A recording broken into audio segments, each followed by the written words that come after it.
Candace Owens sat at the view table Wednesday morning, and the tension was already thick enough to cut with a knife. This was her first appearance since her controversial comments about the Israel-Palestine conflict had made headlines, and the hosts were loaded for bear. But what happened next would become one of the most explosive moments in the show's history. Joy Behar started with what she thought was a clever opening. She said, "So Candace, you've been busy lately defending the indefensible. Tell us, is there any controversial position you won't take for attention?" Candace's expression didn't change, but her eyes sharpened.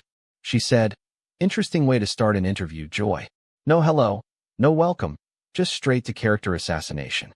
Very professional." Sensing this wasn't going to be the usual heated but controlled view debate, Whoopi tried to moderate. She said, "Let's all just take a breath." "No," Candace interrupted. "Let's not. I came here for a discussion, not an ambush. Joy just accused me of taking positions for attention. That's not a question.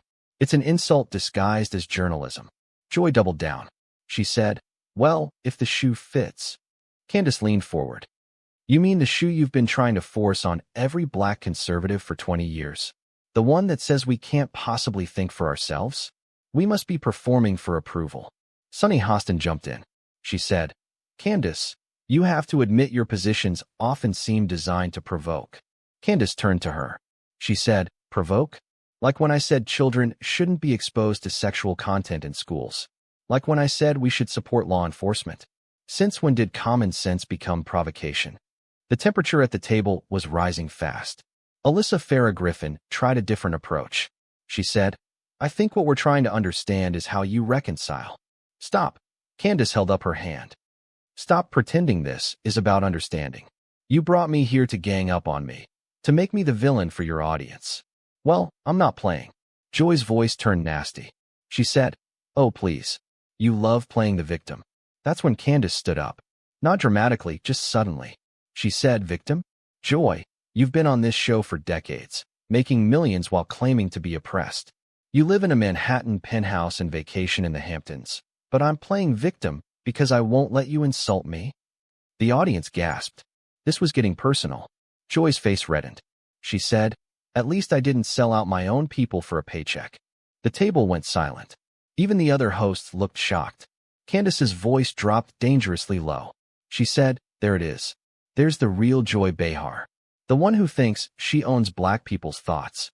The one who thinks any black person who disagrees with her is a race traitor." She looked around the table slowly. "This is what you all think, isn't it? That black conservatives are either stupid or sold out. That we can't possibly have principles. We must have a price. That's not progressivism. That's plantation thinking." Now, what happens next is exactly what they tried to edit out of the broadcast. The raw truth about how liberal media treats black conservatives.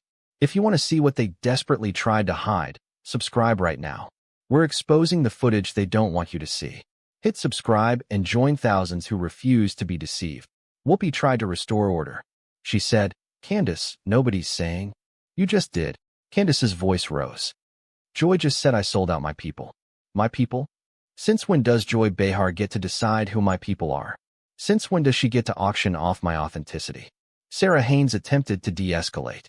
She said, "I think emotions are running high." "You think?" Candace laughed bitterly. "I'm accused of being a sellout on national television, and emotions are high." "How insightful, Sarah." Joy, unable to help herself, muttered, "If you can't handle the heat." Candace spun on her. "The heat? Joy, I've had death threats for my opinions. I've had my family doxxed. I've had people try to destroy my business. You think your mean girl routine is heat?" She walked around the table, addressing the audience directly. "You see what happens here? A black woman thinks differently than they approve of, so they attack her blackness. They question her authenticity. They call her a sellout. And they've been doing this for years." Someone in the audience started clapping. Then another. Soon, a portion of the audience was applauding. Sunny tried to regain control. She said, "Candace, you can't deny that some of your positions harm the black community." "According to who?" Candace shot back. "You? The View? White liberals? Who elected you the arbiter of blackness? Who gave you the right to decide what helps or harms my community?" She was fully unleashed now. "You want to know what harms the black community? Telling them they're perpetual victims. Telling them the system is so rigged they shouldn't even try. telling them their only hope is the Democratic Party. That's harm. But you'll never admit it because it keeps you relevant. Joy stood up too. She said, "How dare? How dare I?" "What?" Candace interrupted. "Speak freely? Think independently? Refuse to let you white women tell me how to be black? Yeah, how dare I?" The other hosts were frozen, unsure how to handle this level of confrontation. Candace continued, "You know what's really sick? You've had black conservatives on this show for years, and it's always the same playbook. Question their blackness. Call them sellouts. Imply they're stupid. Then act surprised when they fight back." She looked directly at Joy. "You're not progressive, Joy. You're a dinosaur. A relic from when white liberals could pat black people on the head and tell them what to think. Those days are over." Joy's face was purple now. She said, "Get off our stage." Candace laughed. She said, "Your stage? This stage belongs to ABC. And last I checked, they invited me here. But you're right. I should leave. Not because you're kicking me out, but because I'm done pretending this is a conversation." She grabbed her notes from the table. "This isn't The View. It's a lynching. And the only crime that gets you hung here is thinking while black." Whoopi stood up. She said, "That's completely inappropriate." "Inappropriate?" Candace turned on her. "Whoopi, you've sat at this table for years watching your co-hosts attack black, conservative women. You've participated in it, and now you want to talk about inappropriate." She headed for the exit, then turned back. "To every black person watching who's ever been told you're not black enough because you don't vote Democrat, because you believe in personal responsibility, because you refuse to be a victim, you're not alone. They want you to think you are, but you're not." Joy shouted, "You're a disgrace." Candace smiled. She said to her, "Good. Being a disgrace to Joy Behar is like being called ugly by a troll. Consider it a compliment." She looked at the camera one more time. "Black America, they think they own you. They think they can shame you into compliance. They think calling you a sellout will make you shut up. Prove them wrong. Think for yourself. Vote for yourself. Be yourself. Even if Joy Behar doesn't approve."